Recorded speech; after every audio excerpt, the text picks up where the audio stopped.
要不一起吃个饭再走吧？也好啊。那想吃点什么？都可以。吃什么？浩明，妈妈给你买吃的，在家吗？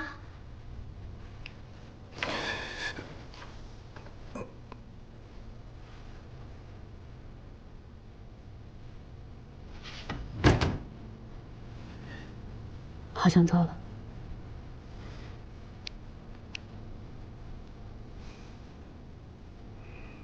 走了。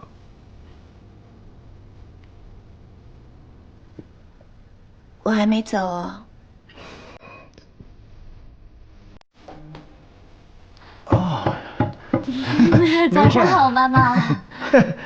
看这个很没坏啊，很结实啊。这我能担任这个好接。花香类3头。很好啊。哇，不错。练得很好啊。上班。好。你上班？上班。OK， 我也去。我走一下。我要去健身。太真可爱。妈妈，你要不要一起练3头肌？累不累？我买了点早餐，要不？刚好我帮你弄，妈妈。我来帮，忙。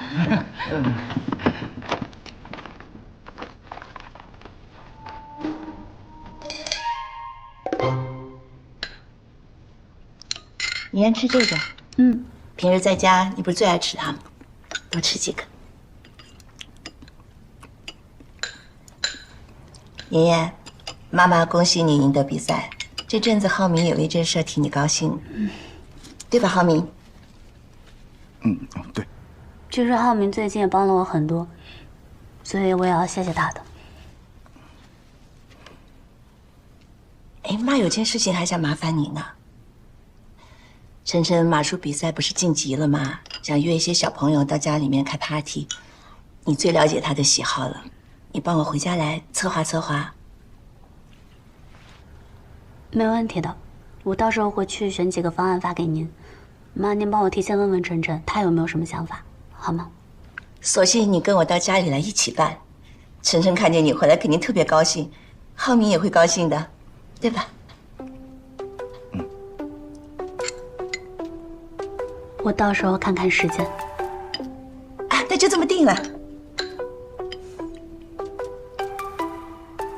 这个也是你爱吃的。妈，我今天真的要回公司加个班，我这还没回去收拾，拿个文件。啊，那个你慢慢吃，我先走啦。浩明，送送妍妍。哦，不用，你再待在这儿好好吃。好，好什么好？赶紧送送啊！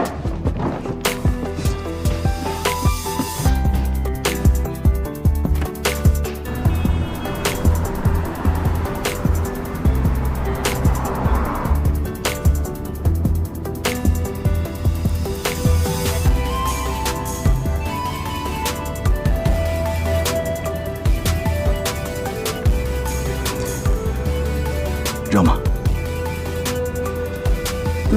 不热。要开空调吗？不热。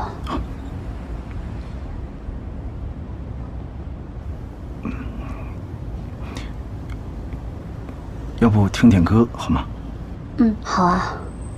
你们去吃过吗？此话一出，许妍丝毫不紧张，因为她早已做好准备。为了迎接这场见面，她还不惜带着2人出国实地考察，而效果也是极好。女人应付自如，直接说出了那家饭馆的名称，还指出了神母话中的试探。那家是川菜馆，没有北京烤鸭的，招牌菜呢是麻婆豆腐。可尽管如此，神母还是不敢随意相信，因为这些信息随便查一下就能得到。接着他询问许妍父亲的工作，质问为什么自己上次去学校的时候没有看到他这个所谓的教授，而且在网上也查不到他的信息。许妍父亲一时间不知道该怎么回答，赶忙看向许妍。一旁的许妍丝毫不慌的答复，父亲平时是不授课的，只是担任校内研究所的研究员，所以可能国内的百度上确实查不到。说着又拿出自己假造的简历，更是拿出提前准备的许多著作，而书上的签名也是许妍提前找原作者签名，让贾父亲练了许多遍。而这个原作者的女儿是他的大学同学，人家也正好在这个大学的研究所工作，这个名字也是顶用了人家的身份。他之所以这么做，是因为他和沈浩明恋爱后，第一次来到沈家，就被沈母的朋友来了个下马威。我们家布丁啊，就是个傻狗，除了长得好看，啥也不是。还行啊，挺聪明的哈。来，就连沈家的下人也对他冷眼相待，因为他看起来就不像有钱人家的小姐。你跟在这里面进进出出的夫人小姐们不太一样。哪里不一样？你的头发有点干枯毛躁。沈母觉得儿子配对的应该是豪门千金，而不是这样的小门小户的女孩，便对许妍百般挑剔，甚至将她当成下人使唤。我在会所点了几个菜，一会儿做好之后你去取，一会儿啊把餐取回来之后就交给阿姨。你先回去吧，我会告诉浩明的。离开前，沈母特意约许妍周六见。很快两人第二次见面，许妍为了这次见面精心准备，她听从了保姆的话，还给自己的头发做了高级回礼。可沈母却不是一个人来的，为了让许妍知难而退，她叫来了许多女孩。这些女孩不仅年轻漂亮，还个个家族背景强大，不是金融投行就是国际精英律师，这些人都能在各个方向帮助沈浩明。等所有人走后，沈母也开门见山地说出了自己看法。从上次开始，沈母一直都在观察许妍，便认定她的家庭一点不好。许小姐，你的问题就是太会隐忍。刚才这几个女孩子身上都有一种看淡一切的松弛感。沈母就是要逼走许妍，因为她的儿子就要听从她的安排，迎娶能帮助他们沈家的人。本以为她的举动能逼走许妍，却没想到许妍为了嫁入豪门，竟开始捏造自己的人生。Syracuse University 是我父母在国外任职的学校，这也就有了刚开始许妍雇人假扮父母的事。而这不是她第一次说谎。许妍的出生并不被父母期待，她刚出生就患上了先天性心脏病，父亲不想要她，是外婆将她救下，但她渴望一个美好的家庭，便在作文里虚构了一个幸福美满的家庭。后来她还将自己的姓改成了和外婆的一样。18岁的我改了名字，从乔妍成为许妍，跟姥姥姓。我想做的只有一件事，让姥姥过上好日子。因餐桌上的一个小举动，女人便察觉到未来儿媳在说谎。他们是你的亲生父母吗？感觉你跟父母之间不太熟，作为母亲连自己的女儿不吃鸡蛋都不知道呢。虽然许妍对于父母的回答天衣无缝，但沈母一直都对她的身份抱有怀疑的心态。于是在饭桌上，她一直都在观察许妍一家，试图在他们身上看出一些破绽。很快她发现许妍的母亲不停地给许妍加鸡蛋吃，可许妍却纹丝不动，很明显是不能吃鸡蛋的。有的事情真的假不了，假的也真不了。我要听实话。这番话说的许妍差点招架不住，但她很快就有了对策。先是对沈母说对不起，说自己说谎了，表示自己从小是跟姥姥在一起生活，父母为了前程抛下她很早就出国工作了，所以自己基本没怎么见过他们。接着她对沈母打起感情牌，眼泪一下子就流了下来，说自己从来都没有感受过父爱和母爱。如果这次不是因为浩明，不是因为要结婚，我想我根本不会联系他。其实许妍在这里也算是说了真话，她从小确实跟姥姥一起生活，父母将她生下就不管不顾，只将姐姐带在身边。但6岁的时候，姥姥为了让她能有学上，坚持让女儿把她带了回去。许妍本以为回到家里会得到父母的疼爱，可到了才发现，在这个家里她仿佛是个外人，父母只疼爱姐姐，他们还嫌弃自己是个累赘。本以为只要好好学习拿到好的成绩，就会得到父母的疼爱，可在上高中的时候，因为家里没有钱，父亲为了能让姐姐考大学，还特意到学校不让她再继续读下去。你凭什么不让我参加高考？我正在跟你的老师谈话。你凭什么不让我参加高考？凭我是你爸，凭我是一家之主。任凭许妍怎么哀求，父亲就是无动于衷，还一个劲地说家里穷，让许妍懂点事。可许妍却不明白，明明自己和姐姐都是他们的孩子，为什么姐姐就能考大学，能得到他们全部的宠爱？为什么你们从小到大对我这么偏心啊？为什么好的都要人给小李？我难道不是你们亲生的吗？我究竟是什么坏孩子？我究竟做错了什么吗？怎料父亲听完后，非但没有感到愧疚，反而觉得许妍不孝顺，恼羞成怒下直接打了他一巴掌。这一巴掌彻底将许妍的幻想破灭，他不再期待父母的爱。好在家里还有姥姥陪着他，他哭着跑回家，不停地拍着门呼喊着姥姥。来了。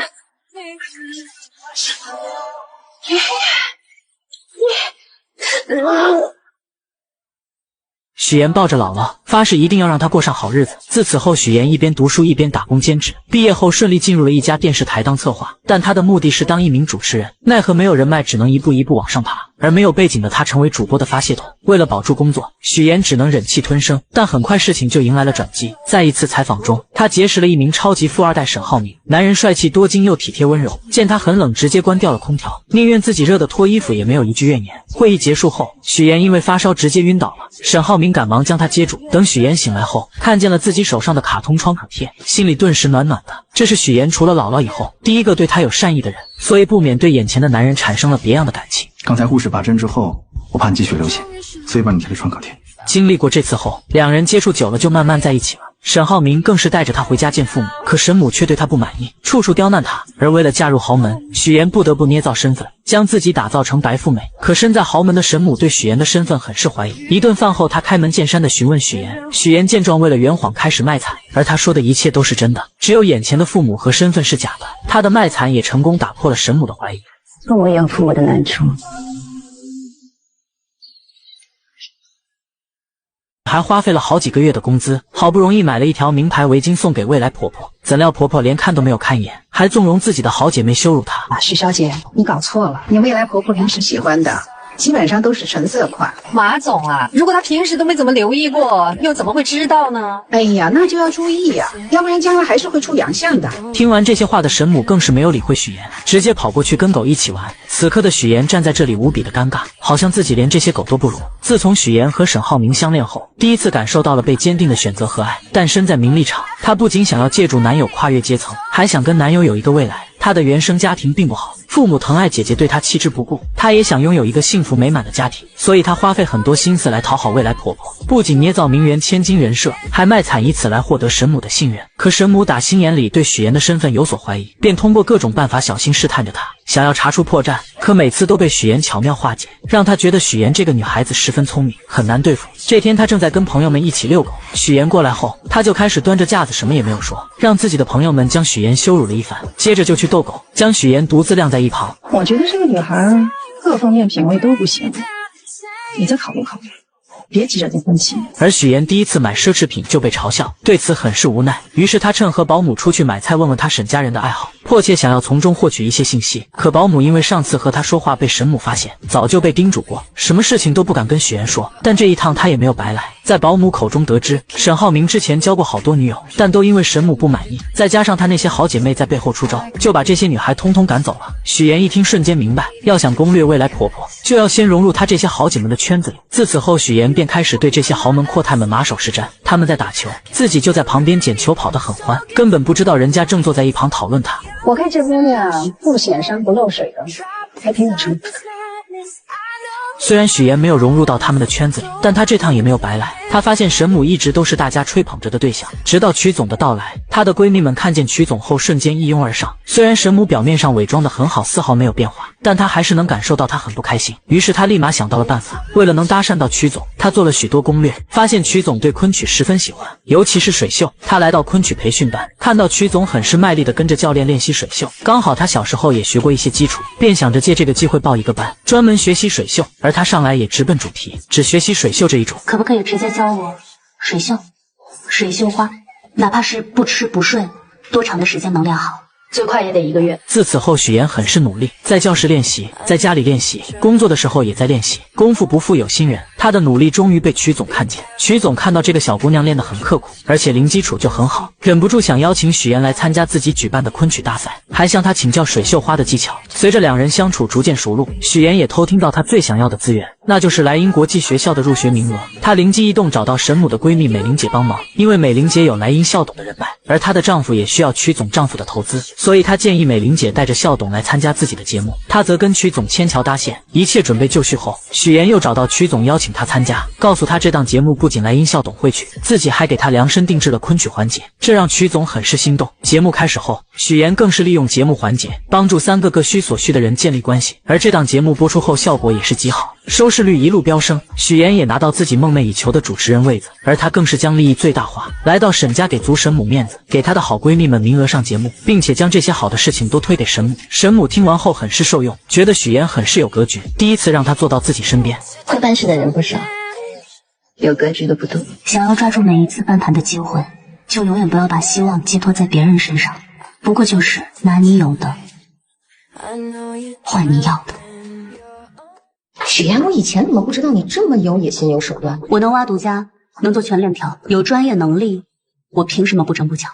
我从来不觉得有野心有手段是句坏话，就当你在夸我吧。原来许岩通过策划的家宴节目，收视率一路飙升，不仅得到了梦寐以求的主持人位子，还不用看电台一姐的脸色。可对方却很不服气，认定许岩就是靠富二代男友才有的今天，甚至以前辈的身份提前来抢许岩的化妆时间。许岩不想为难化妆师，便让他先化妆，可孙思维却不依不饶，嘲讽许岩就录了一次节目，就以为能和自己平起平坐了。许岩听完后并没有生气，而是拿出自己的成绩，表示不仅仅是这个节目，还有其他节目邀请他，而且自己的节目播的时候平均收视率是4，孙思维的却是1，谁有实力这不是很明显？孙思维听完后瞬间破防，嘲讽许岩要不是绑上了个富二代男友，怎么可能会有这样的收视率？还造谣许岩的策划案是不是都是男朋友买的？但许岩丝毫没有生气，而是微笑着对了回去，气得孙思维直接摔了化妆刷。可他明明记得许岩刚来公司的时候，家里只有一个姥姥，什么时候有一对父母在国外，还成了高知家庭。小助理觉得许岩有没有可能是富家千金隐瞒身份，勤工俭学体验生活？毕竟她要嫁的还是建筑业的太子爷，身份肯定是经过调查的。但即使这样，孙思维还是对许岩的身世抱有怀疑。另一边沈浩明来接许岩，许岩很是高兴，还让他帮自己选一下下一次节目的菜系。而沈浩明为了庆祝他成为主持人，特意挑选了一串珍珠项链给他戴上。但许岩却表示自己最想做的就是新闻主持。沈浩明听完后鼓励他，既然想要就努力去做。可许岩深知自己跟男友的出身不同，他根本不会体会到自己一路的艰辛。新闻主播竞争是很激烈的，更别说我这种从来没有播过新闻的人。难上加难的。对于别人或许很难，但对于你，我一直对你很有信心。我总觉得你可以把不可能化为可能。两人现在看似幸福，但许岩内心却无比纠结。如果男友知道自己的身份后，还会不会像现在这样对自己？隔天许岩来到沈家，无意间在电视上看到自己的亲生父亲，瞬间就起了生理反应。但为了不让沈家人看出异样，他只能强忍着内心的不适。这时沈父询问他知不知山西的大云县，许岩直截了当的承认，并且说自己姥姥就是那里的人。现在大云县发展的非常不错了，是的，变化挺大的。另一边，乔家父母在县城里开着一家理发店，在他们眼里，许岩在比乔林优秀，依旧偏心乔林。我记得小的那个去上班了，你说有什么用？平时连个电话也没有，就逢年过节啊发一条信息。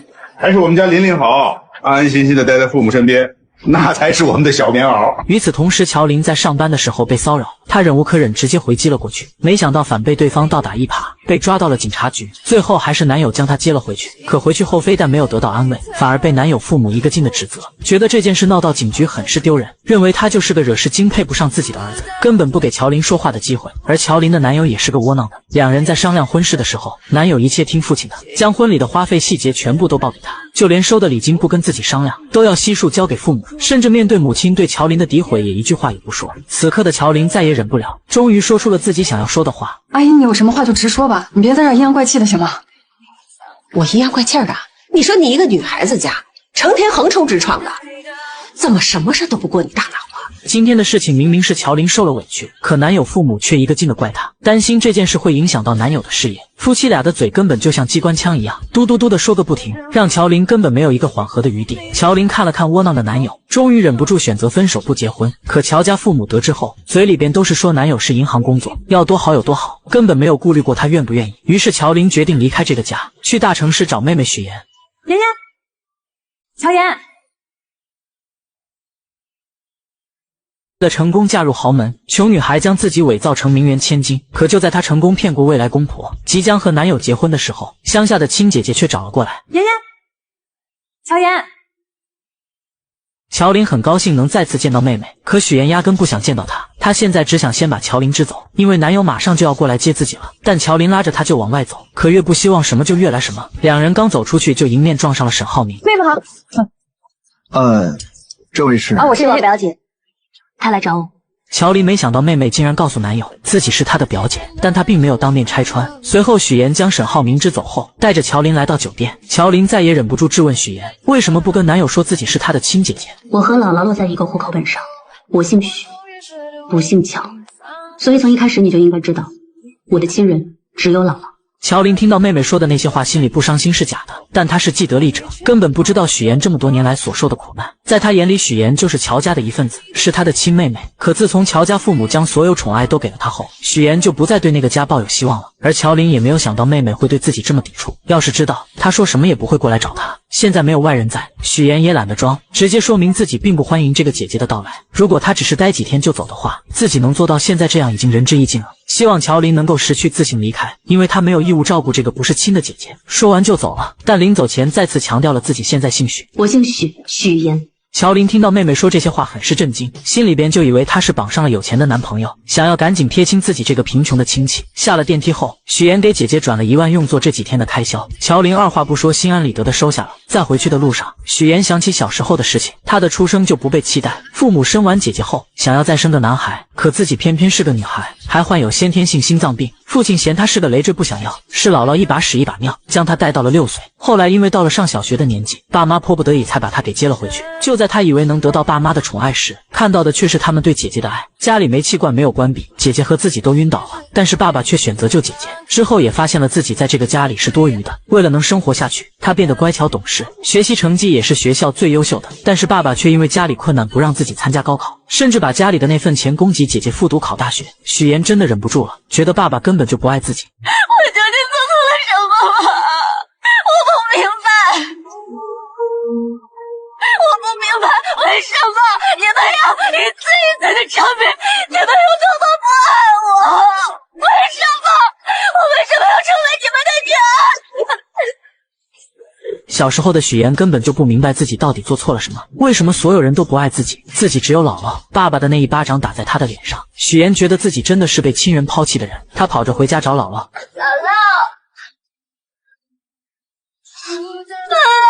姥姥，来了。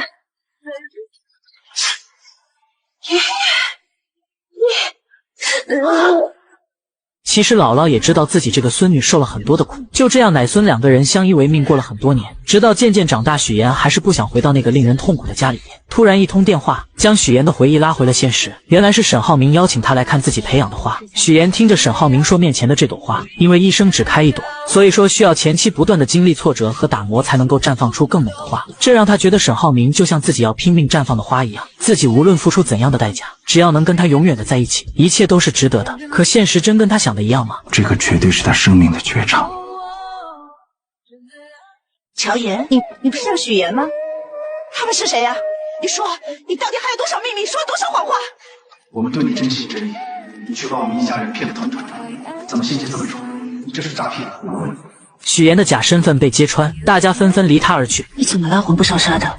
好在这些只是许妍的幻想，原来许妍和2家父母刚试完礼服回来，就看到亲生父母找了过来。此刻的她想要逃离这里，脑子里幻想到了自己被揭穿身份的下场，这才发生了开头的那一幕。但就在乔家2老要发现许妍的时候，沈浩明突然说公司有事，将父母支走了。等沈家一行人走后，许妍将父母拦了下来。刚才那个招手的是金达集团的沈总吧？2位是？我们是他爸妈，我们是婚庆公司的。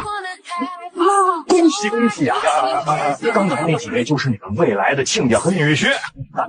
2口子听完后不敢置信，女儿竟然要嫁给金达集团的太子爷。许妍对2人已经不抱希望，她直截了当说自己马上就要结婚了，但不打算邀请他们参加。乔母气急之下怒骂姐妹俩，一个要悔婚，一个要结婚，都不跟他们商量，是当他们做父母的不存在吗？乔爸更是指责许妍现在要嫁给有钱人了，就瞧不起亲生父母了吗？可许妍根本不想理会他们，只是说她和姥姥在一个户口本上，只有姥姥才是自己的亲人。乔爸从来没有考虑过到底因为什么女儿会变成现在这样，只是一味的站在道德的最高点上指责许妍，最后更是表示自己就当没有她这个女儿。许妍对此早已麻木，姐姐悔婚跑出来，他们就能包容专门来一趟接她回去，看她住在群租房就心疼的让她回去，担心她没学历没背景没人脉，在大城市里活不下去，甚至支持她回去考公务员。可他们从来没有想过独自在大城市打拼的许妍来了后也只是一味的指责，没有关心她一个人是怎么过来的。你妹妹有男朋友了，你知道？没给我提，他连要结婚了都不打算请我们。结婚？得知妹妹即将结婚，乔林又找了过来，无意间碰见了假扮许妍父母的2人，这才得知妹妹竟然伪造自己的身份。见姐姐既然已经知道，许妍也不再隐瞒，她表示自己很爱沈浩明，如果不伪造富家女的身份，沈家父母就会逼他们分手，她不得已才会这么做，也希望姐姐不要来搞破坏。我不知道该怎么劝你，但我也不想你在错的道路上越走越远。我不会再来找你。可许妍好不容易将姐姐稳住，怎料母亲又打来电话，一定要参加她的婚礼。许妍没有说话，直接挂断了电话，然后把备注改成了她的名字。为了不让爸妈来婚礼捣乱，许妍特意回到乡下找到姥姥，希望她能帮自己说服爸妈。而姥姥并没有询问什么，她了解许妍肯定是有什么难言之隐。姥姥心里有数了，我打电话把他们叫回来。姥姥是最清楚许妍这一路走来是多么的辛苦，也是最希望许妍能够幸福的人。但许妍的下一句话也让她愣住了：荆州太远了，我怕你折腾。听完这话的姥姥虽然愣了几秒，可她依旧支持许妍的做法，还不停地安慰她不要担心自己。直到许妍打开冰箱，看到姥姥给她做的桂花酱，终于忍不住哭了出来。在返程的途中，许妍再次回想起以前家里没有人记得她的生日，只有姥姥记得，每年都会把她叫回来过。是姥姥供她读完高中考上大学，上大学的时候是姥姥拿出一辈子的积蓄给她，所以许妍什么都不在乎，她只想赚很多很多的钱，让姥姥过上好日子。所以上大学后，她一个人打好几份工，给别人当家教，穿上厚厚的玩偶服宣传，在饭店干服务员，一直忙到深夜都舍不得打车，把赚到的钱除了留够生活费，全部都给姥姥打了回去。哎呦，妍妍，你怎么又给姥姥寄钱了呢？姥姥一个人花不了这么多钱的，倒是你在外面读书，你肯定花钱的地方很多呀。吃饭你不许给我省啊，多喝牛奶，多吃鸡蛋，还有那个叫什么维生素、营养补充啊，对吧？我知道啊。这么多年要不是姥姥，她也不会坚持到现在。我告诉自己，只有通过勤奋和努力，才能帮自己翻越一座又一座的高山。只有让自己强大，才是一劳永逸的事。只有达到所有的目标，才能弥补我所有的过失。人伪造身份，终于如愿嫁入豪门。为了不被人揭穿，自家那边的亲戚一个都没请。就在他以为一切顺利的时候，还是被熟人给认出来了。我怎么看着像佳佳的同学许妍？是有点像啊。许妍看到熟人后，整个人都惊呆了，因为假扮他父母的人冒充的就是同学父母的名字。当初自己就是借用同学的关系骗到了人家的签名。为了不被看穿，她连忙找理由要将两人支走，可没想到丈夫一家人已经过来了。这两位是？没办法的她只能硬着头皮解释，眼前的两位是大学同学父母，原本就想着打个招呼就行，怎料假父亲却多嘴将人家邀请了进去。此刻许妍杀了他的心都有了，但她只能赶紧进去应付。吃饭敬酒的时候，许妍紧盯着另外一桌，看到他们过去敬酒的时候，立马就赶了过去。您在国外是从事建筑研究？哦，建筑行业。那您跟我的亲家是同行啊？他还专门写了一本书，那个书叫 Sustainable Building Design。我爸爸主攻的是可持续建筑课题。我研究的方向是建筑五大力学。咱们虽然是同行，但相差甚远。为了不露馅，许妍不停地圆场，同时悄悄拍了拍贾母亲的后背。女人立马心领神会，假装不小心碰到酒杯，将里面的酒泼到了对方的衣服上，最后以换衣服巧妙缓解了这一局。许妍走后，沈浩明带着一个女人来敬酒，对众人说是自己的妹妹。女人明显愣了一下，这个女人的出现让许妍也产生了一点危机，因为早在婚礼前，许妍就发现她回国后直接入职了金达集团，而且和沈浩明关系匪浅。到了新婚夜，女人再次给沈浩明发消息，约他到无边泳池见面。沈浩明本不想理会她，可女人却以死相邀。沈浩明无奈之下看了看许妍，然后出去了。来到泳池边见女人没有事，便准备离开。你真的不怕我像我姐那样淹死吗？不要轻易说淹死这个词。今天是我的婚礼，你这样闹有意思吗？两人在这里谈话，殊不知一切都被许妍看在眼里。沈浩明，我爱你。我已经结婚了，请你自重。你是说那个女人吧？你别以为她是什么纯情小白兔，她一见面就跟我装亲热装姐妹，不就是想知道我们什么关系吗？许妍就这样默默看着女人对沈浩明表白，脸色很是平静。隔天，沈浩明和许妍准备去度蜜月，白莲花又出来恶心许妍，说以前沈浩明带着她去过好多地方，吃过好多餐厅。许妍丝毫不示弱，直接反击回去。你浩明哥还带你去过哪些地方？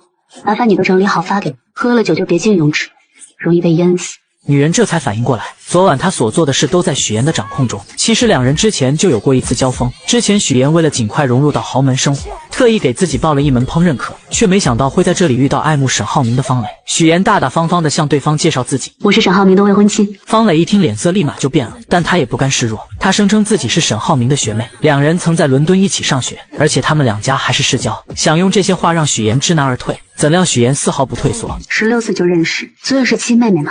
不仅如此，许妍还主动跟他请教厨艺，结束后以感谢为名请他吃了顿饭。但方磊不会放过每一个可以刺激许妍的机会。在饭桌上，方磊表示他一回国，浩明哥就将自己安排进了他的项目里，还对他照顾有加。那你把工作做好，就不会麻烦他了，对不对？谁知方磊见许妍丝毫不在意这些，便主动提出做他的伴娘，许妍直接答应了，这才有了婚礼上。方磊将自己当成女主人般，当许妍不在的时候，就跟沈浩明出双入对的敬酒。可沈浩明根本不喜欢他，只将他当成亲妹妹，而他的这些小心思也都被许妍看在眼里，并没有将他放在心上。许小姐，请问卫生间怎么走啊？万万没想到，许妍结完婚后要对付的不是婆婆，而是以前那些认识她的人。既然都是同类，那更要互帮互助了。许妍跟沈浩明结婚蜜月后，便带着他去乡下见了姥姥。姥姥看见后很是高兴，还亲自下厨做了好多菜。而沈浩明看见姥姥很欢迎自己的样子，心里很是温馨，但他更想要多了解许妍以前的生活。许妍在门外听见两人的对话，担心露馅，便拿着婚纱照来到厨房，以挂相片为由，将沈浩明给叫走了。晚上许妍跟着姥姥一起睡觉，姥姥忍不住还是将乔父的肿瘤的事说了出来。虽然说这个人当爸爸十分的不称职，但还是希望许妍能去看一下。我知道你对他是什么看法，但你这次结婚不是也别请他去吗？他现在得了病，姥姥觉得你还是应该去看看他的。许妍听完后并没有给姥姥准备的答复，不停地找事情打岔。隔天一大早，姥姥特意邀请沈浩明一起去早市买菜，沈浩明二话没有说就同意了。一路上，姥姥不停地夸沈浩明，帮许妍说好话，而他说这些就是为了铺垫后面的那几句。如果他犯了什么错，你就多包容，行吗？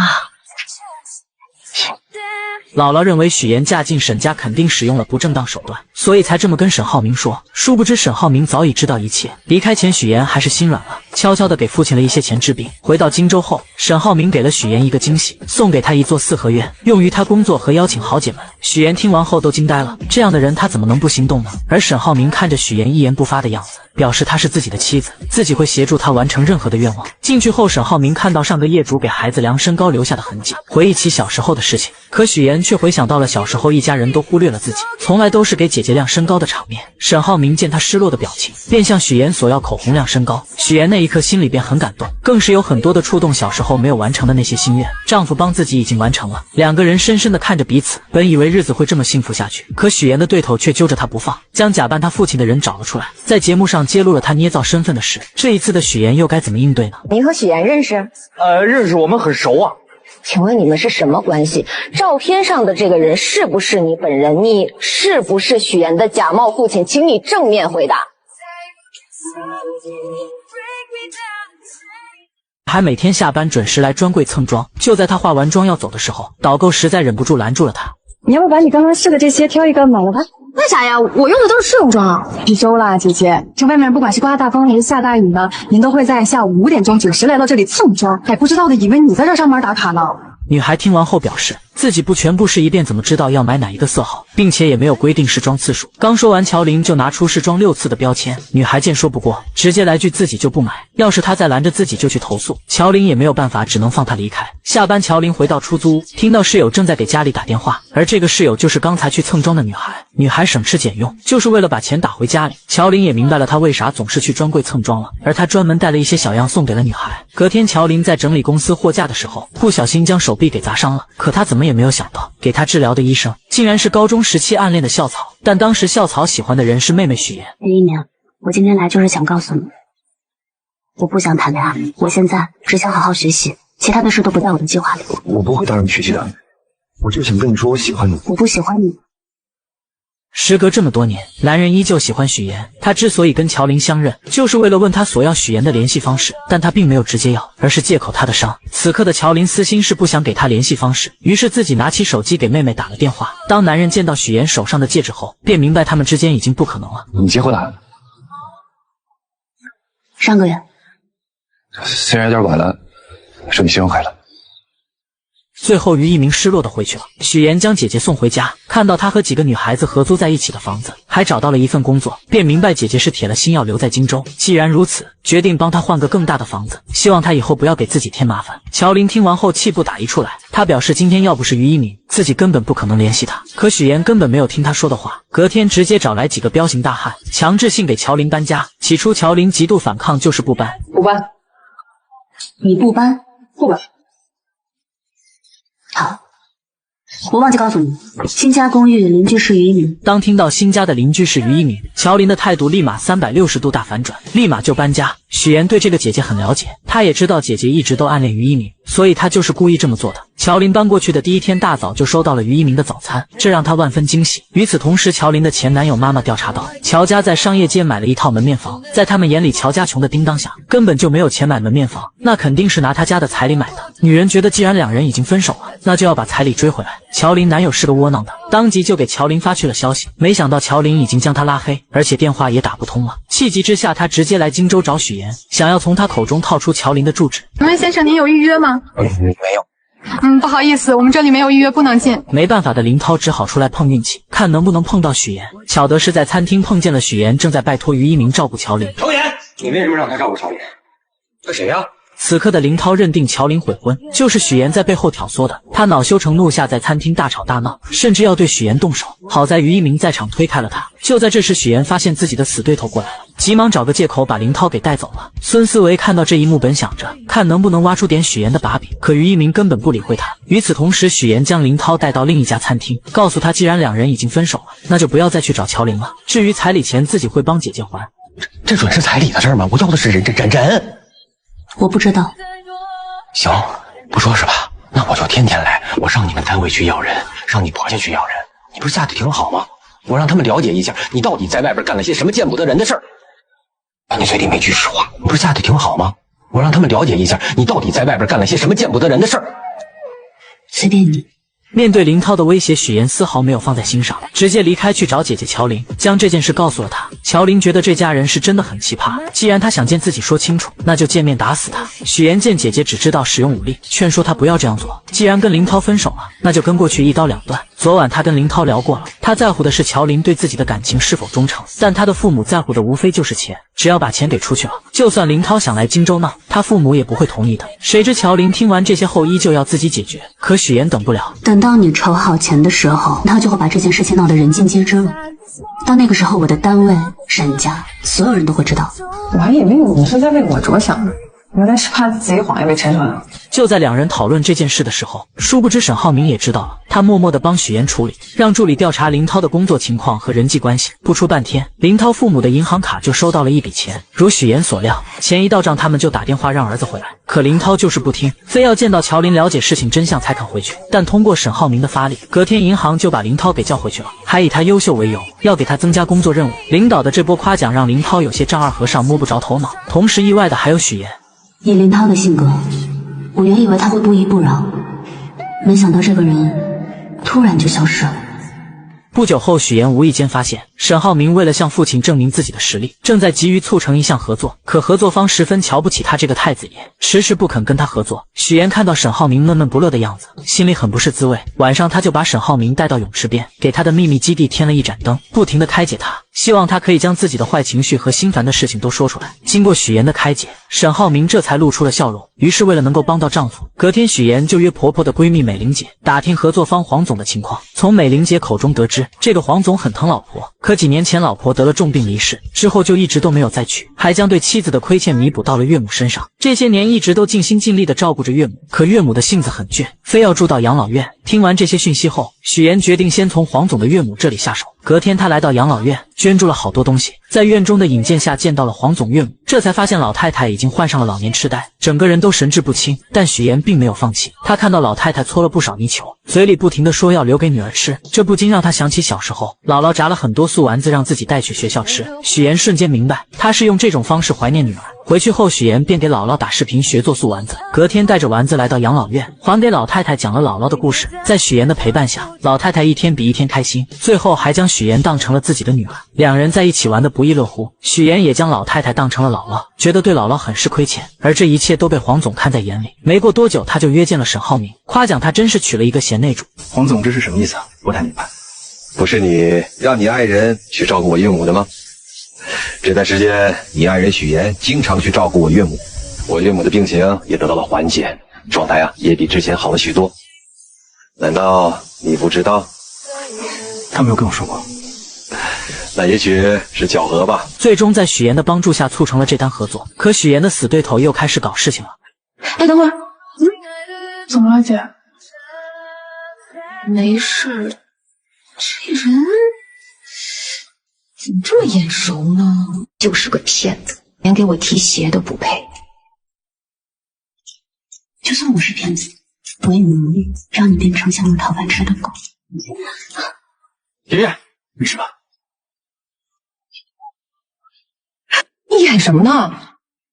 原来许岩的死对头孙思维无意间在听到最近有一篇报道，一个女子接连骗了3个男人结婚，以这种方式骗取天价彩礼，被警方抓获后，新闻还特地报道了一下。孙思维看了看报道，突然觉得照片里有一个男的很是眼熟，仔细一想，觉得跟许岩的爸妈很像，于是他觉得许岩刚开始来的时候，只是说家里边只有一个姥姥，什么时候又有了个在国外的父亲，肯定是在说谎，说不定他的背景身份都是假的，也是像报道中的女人一样捏造身份嫁入豪门，也觉得这是扳倒许岩的一个绝佳的好办法。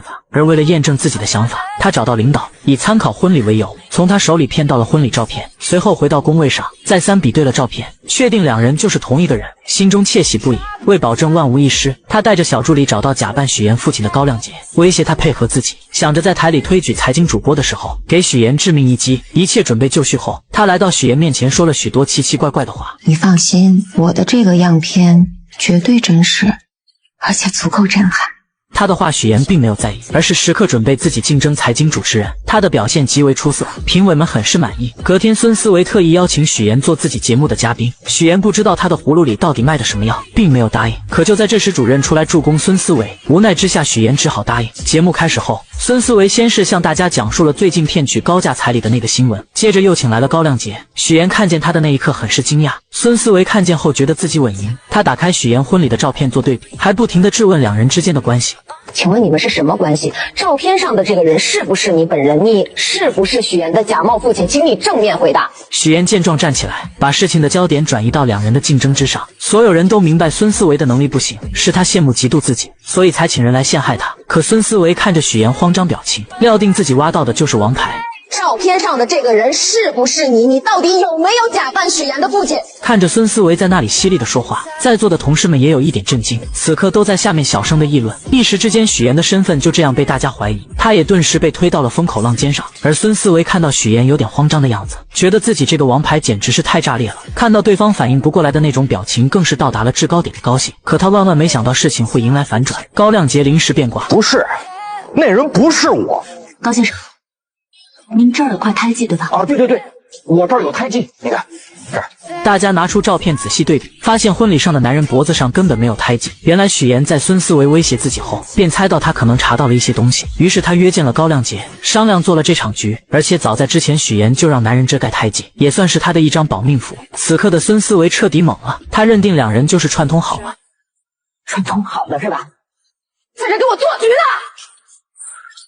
我劝你冷静一点。这场闹剧就这样结束了，因为节目失误，孙思维就这样被主任停止，还失去了竞选财经主持人的机会。事后许岩找到孙思维，让他不要再想着对付自己。孙思维很是气愤，责骂许岩就是个无所不用其极的骗子，连给自己提鞋都不配。而许岩并没有反驳回去，他余光中瞥见沈浩明来了，于是他故意靠近孙思维，激怒了这个蠢货。如许岩所料，女人被激怒后狠狠扇了他一巴掌。沈浩明看见后，立马冲过来关心许岩，而许岩则换上一副被欺负楚楚可怜的模样。你演什么呢？你是孙思维？我是。通知法务部，放下所有手头工作。我爱人遭遇职场霸凌，让他们马上出方案，追究他的责任。他叫孙思维。孙思维终究为自己的蠢付出了代价，而许岩则顺利成为了财经新闻的主持人。欢迎收看财经新闻，我是主持人许岩。有女孩捏造千金身份嫁入豪门后，用自己的实力不仅帮丈夫拉到了合作，还让婆婆对她百依百顺，甚至家里的保姆都对她的印象改变。我觉得你现在跟以前不太一样了。哪里不一样？你现在啊，更像这个家的女主人。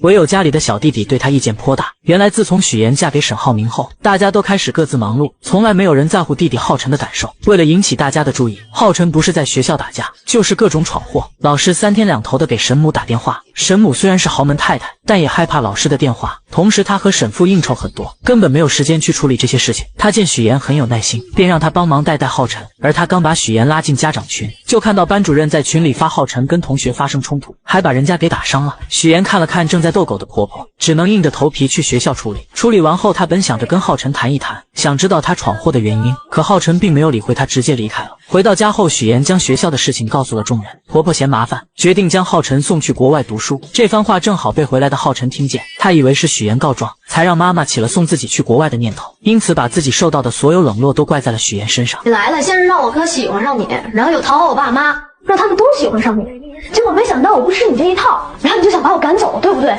对。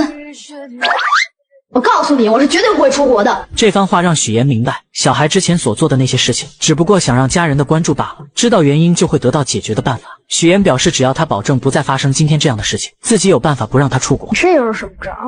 隔天，浩辰去学习马术，往常都是哥哥来陪自己的，今天却是许妍来的，这让他内心无比失望。而为了吸引哥哥和爸妈的注意，他松了马凳，故意摔到地上，造成骨折。这方法确实好用，爸爸妈妈和哥哥都陪在他身边，可也就见笑一回。沈母请来护工后，就因为工作和沈父匆匆离开。沈浩明嘱咐了许妍后也离开了。看到自己又是一个人，男孩将气都撒到了护工身上。不要走，不要你不要就不要走，人呢？看不下快上，人大人呢？许妍看见后，默默地将地上的东西捡了起来，并表示这4个星期都是他陪着，要是再不听话就收拾他。浩辰一听，立马来了鬼点子，他开始使唤许妍，一会要吃水果，一会要喝水，挑3拣4的，就是故意为难许妍。但许妍并没有惯着他。哥在的时候你就当乖小孩，你哥走了你就欺负我是吧？我是伤员，我是小孩，你欺负我，你看我哥怎么收拾你。两人独自相处下，浩辰不再排斥许妍，许妍也用自己的方式靠近这个孩子。通过自己的方式，许妍成功和浩辰成为了好朋友。晚上，沈浩明赶了过来，许妍将自己录的视频拿出来给他看，明显能看出来男孩是故意的。现在的许妍是最懂浩辰的，因为浩辰想要的也是自己当初最想要的。小时候为了让爸妈注意自己，他也曾用过这个招数，可只要姐姐一出现，爸妈所有的爱都会加注在他身上。一个幸运的童年可以治愈一生，但不幸的童年要用一生去治愈。两人并不知道，弟弟根本没有睡觉。自此后，许妍成为这个家里浩辰最喜欢的人。而许妍为了帮浩辰完成心愿，她把画本拿给公婆看。在浩辰的世界里，爸妈回到家永远拿着手机，而自己则躲在孤僻的角落里。所以浩辰想要的不是 iPad， 也不是手机，他想要的可能是你们最珍贵的东西，就是时间。知道这件事后，沈父沈母也意识到他们的错误，于是他们都抽出时间陪伴浩辰，而就只是陪着看看电视。浩辰都是无比开心。沈浩明将这一切都看在眼里，为此特意送了许妍一辆红色的跑车。那么沈浩明到底有什么秘密瞒着许妍？他知道许妍的身世，又为什么要和许妍结婚？而许妍每帮他一次，都会拿出一样东西当做奖励。但不管沈浩明到底爱不爱许妍，这个家已经离不开许妍了。不管是沈浩明还是弟弟，就连婆婆也是一样。可回来了。怎么了吗？下个月初就是晨晨的生日，你看咱们怎么给他办好？他喜欢你，你想个主题，他肯定喜欢。我想想，事情交给你，妈去发现。如果你还不配合我，我真的不能保证接下来会说什么。小燕来了，贪图富贵，利欲熏心，为了嫁入豪门，连做人的底线都不要了。我现在就去找沈家，跟他们说清楚。自从许妍当上财经新闻的主持人后，全家人都围在电视剧前看她。婆婆为此还特意挑选了一套珠宝送给她。此刻的许妍第一次感受到了久违的幸福。可就在她以为这种幸福会一直持续下去的时候，突然出现了一个不速之客。楼下大厅有一个姓周的先生找你。男人跟许妍曾有一面之缘，几年前两人在同一家咖啡店争取想要的岗位。许妍在简历上关于家庭成员的那一栏没有填写，猎头不停地诱惑她，将父母的身份写成在国外做生意，因为这样就算查也查不出来什么。毕竟在当今的社会上，家庭背景在职场上也是一个加分项。就在许妍犹豫的时候，后面的男人，也就是周泽远制止了她。我劝你不要听他忽悠，简历造假等同于在自己的职业生涯当中埋下了一颗不定时的炸弹，说不定哪天砰的一声就炸了。到那个时候，你的信誉和你之前所付出的所有努力都将付之东流。这时的许妍还很是单纯，她想了想周泽远的话，决定实话实说。这番举动把猎头直接气走了，就算用金翻倍也不接他这一单了。出来后，许妍不停地打电话求职。突然，男人拿出2朵用报告书折成的向日葵送给她，鼓励她不要气馁，就像这2个向日葵一样，向阳而生，永不低头。两人就这样认识了，互相慰藉着彼此。5年后，周泽远再次见到许妍，这一次的他不再像以前那样，而是带着目的接近许妍。他将许妍带到自己的工作室参观，想让许妍帮自己拉到沈浩明的投资。许妍观察了一番后觉得可行，可就在她去卫生间的时候，无意间听到员工之间的对话，彻底打消了让丈夫投资的念头。我现在接的活特别轻松，网站一做啥也不干，一天500的，比你在剧组轻松多了。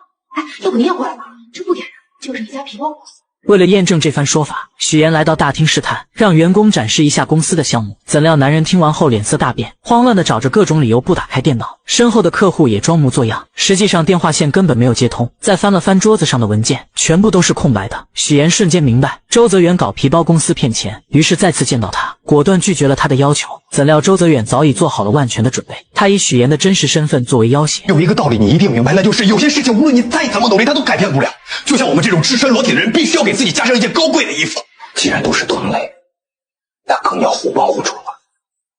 面对周泽远的要挟，许岩真是累极了。回到家后，听见婆婆叫她，只能强颜欢笑的应对。明天婆婆的闺蜜马阿姨要带一个人来家里做客，不知道该做什么。许岩立马给出了意见，可他怎么也没有想到马阿姨带的人竟是周泽远。在喝茶的时候，周泽远不停忽悠两人，许岩只能眼睁睁看着他胡说八道。他不敢帮周泽远，更不敢揭穿他的真面目。实在听不下去的他借口接水离开了。可没想到周泽远竟追了过来，他彻底撕破脸皮，逼迫许岩让沈浩明投资。让你老公投资的事儿，我是跟你聊呢，还是跟你婆婆聊？你的商业计划书和你的财务报表，无论是我婆婆还是我先生看，都会发现漏洞。不要再想诸此的事情了。周泽远见许岩不上当，继续忽悠他，表示只要沈浩明一小笔的投资就行。但聪明的许岩很快就识破了他的阴谋。周泽远要的不仅仅是钱，他最想要的是沈家的名声，借沈家的势力骗更多的钱。你现在所做的一切都是敲诈勒索，是犯罪。小妍，我突然发现你这么维护沈浩明，这么在意他，你原来是个纯爱战士啊！我今天听到的最滑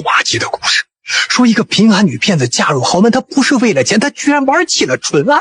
你说这是不是比天方夜谭更？许岩直接泼了他一身水。本以为周泽远会收敛，怎料他直接找到沈浩明这里，当着许岩的面在雷区不停的试探。此刻的许岩害怕他说出真相，更怕沈浩明被自己连累。许岩没跟您说吗？是他约我过来的。我事情太多了，忘记跟你说了。没事。你为什么要骗我？说到骗这个字，你根本没急，没有力气。如果我要找一个门当户对的真亲戚，可能他们不会容得下我年轻时候犯的错误，容不下我的儿子。许岩怎么也没有想到，弟弟浩辰竟然是沈浩明的儿子，而他也一直都知道自己捏造身份的事，默默地看着自己一次又一次的说谎。被揭穿后，许岩直接提出了离婚，怎料沈浩明却拒绝了，还用许岩的工作来威胁他。你现在还没有正式转入新闻岗，你应该不希望当中会出现什么差错吧？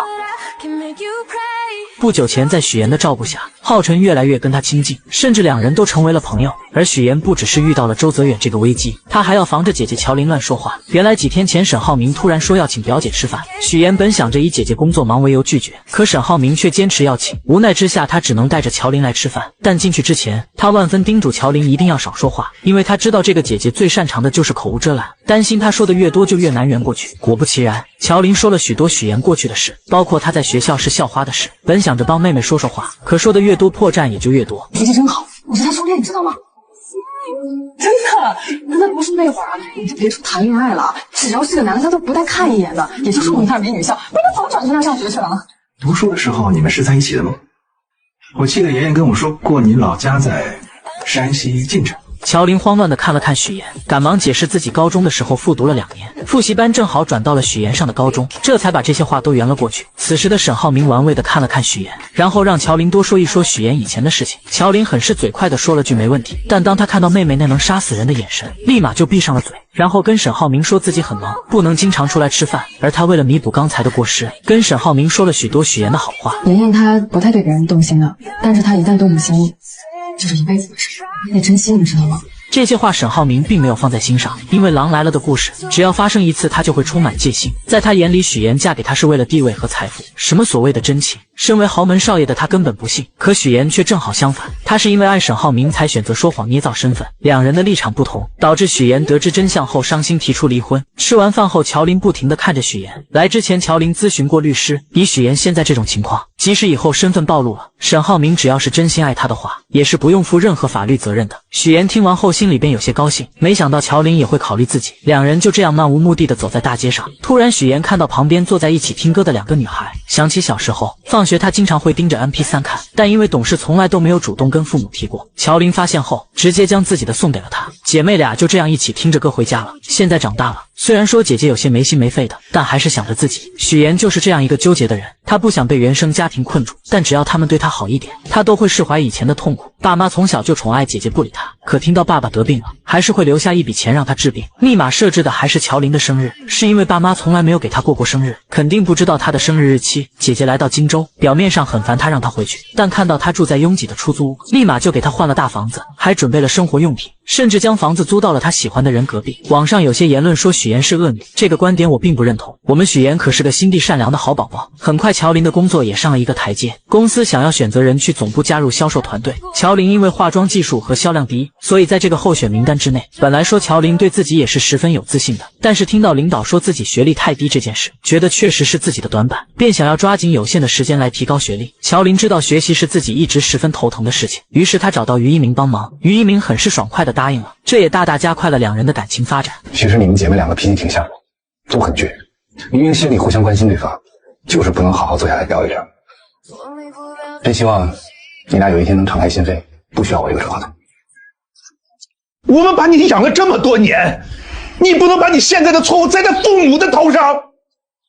不会的，你们不会知道你们做错了什么。自从许妍得知周泽远办皮包公司骗投资后，便拒绝了与他合作，因为他明白，虽然周泽远只让沈浩明投资一小笔不起眼的钱，但他的目的却是借着沈家的势力去骗更多的人。可周泽远又怎肯轻易罢休？他将许妍不肯帮忙，直接来到沈浩明面前，不停地提起许妍的假父母，试图让他说服沈浩明投资他的公司。但他心里的那点小九九早就被老谋深算的沈浩明看清，他并没有继续和这个骗子谈下去。谁知周泽远又找到许妍，直接撕破那虚伪的嘴脸。如果你还不配合我真的不能保证接下来会说什么。无论你说什么，我都不会让沈浩明牵扯进你的骗局里。周泽远还是低估了许妍对沈浩明的爱，不管他怎么胁迫，许妍根本不愿配合。怎料男人见许妍这样，为了拿到钱，他往后退一步。这次他可以不要沈浩明的钱，但这笔钱必须许妍来出。我给你1晚上的时间考虑，否则我就在网上曝光你。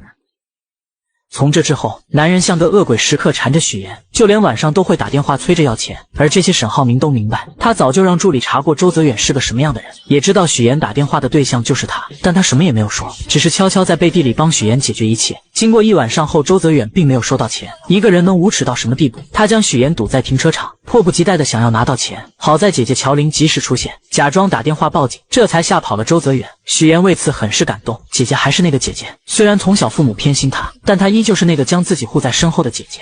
虽然姐没什么能耐，但是妍妍你放心，只要有我在，绝对不能让你受欺负了。我揍他。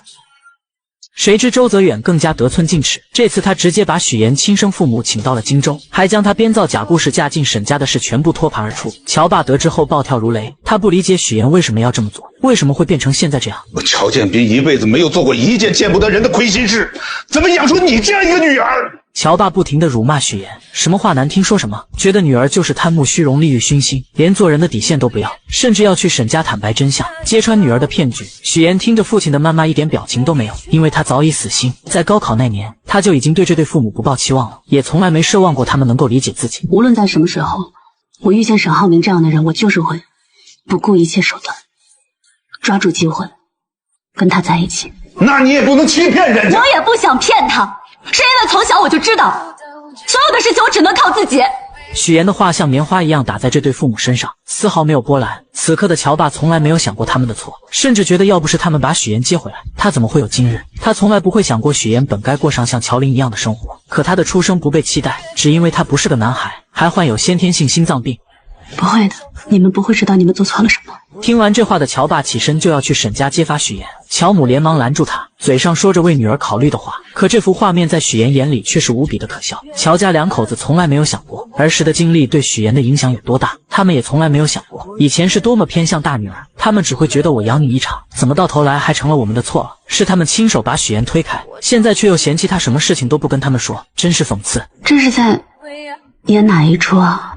我明白了，是因为你们觉得这样的生活是应该属于乔琳的，而不是我。这是说你们想要去跟沈家告发我，再从我这敲诈勒索一笔钱。你怎么能这么想？从此我们断绝父女关系，你再也不是乔家人。乔，如果真坐牢，有你陪着也挺好。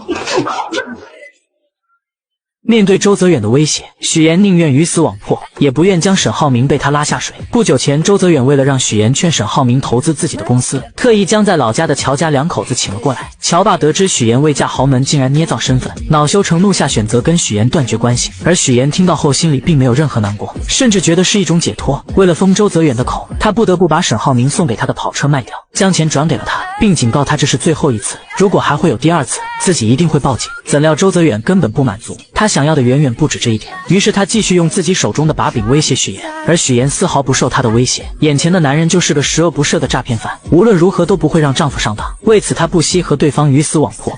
好，那就试试，看谁豁得出去。谁知周泽远恼羞成怒下，竟对许岩动手，而许岩也不惯着他，直接一个包击就打了过去。一箱1000万，要不再来一下？就在两人僵持的时候，沈浩明打来了电话，他约周泽远下午2点去打高尔夫。这是他自己送上门的，与我无关。下午，沈浩明主动谈到注资，还提出追加投资款。许岩听着很是着急，他想方设法的阻拦，却根本拧不过心意已决的沈浩明。周泽远走后，许岩还是让沈浩明小心这份投资，因为不了解对方的公司背景，想让他再慎重的考虑一下。我希望你待在我身边，每一天都是开开心心、无忧无虑的，不是愁眉苦脸。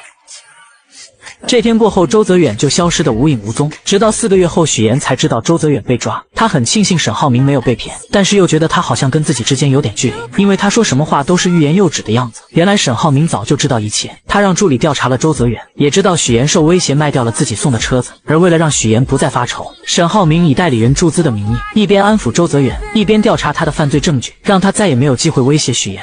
妍妍，如果你将来想投资，需要钱，可以直接问我要，没必要把车卖了。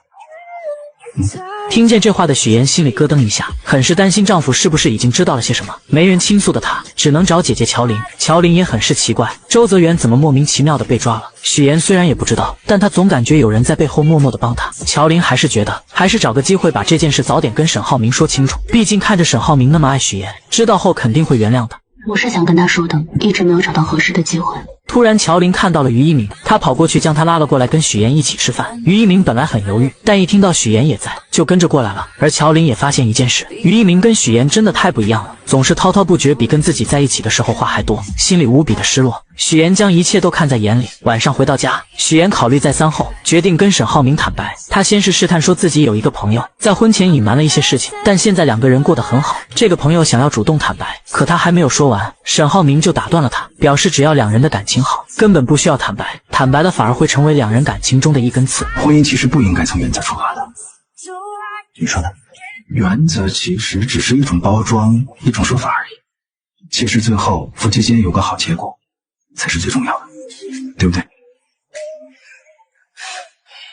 许岩的第3个追求者终于出现了，男人名叫蒋亮，是商界有名的花花公子。许岩以不同寻常的装扮出现在酒会上，瞬间吸引到了他的目光。原来沈浩明虽然通过许岩跟黄总达成了合作，但现在沈父并不支持他，没有资金支持的沈浩明只能通过拉投资来做自己项目的后盾，这样才能顺利进入董事会。于是他盯上了远航基金，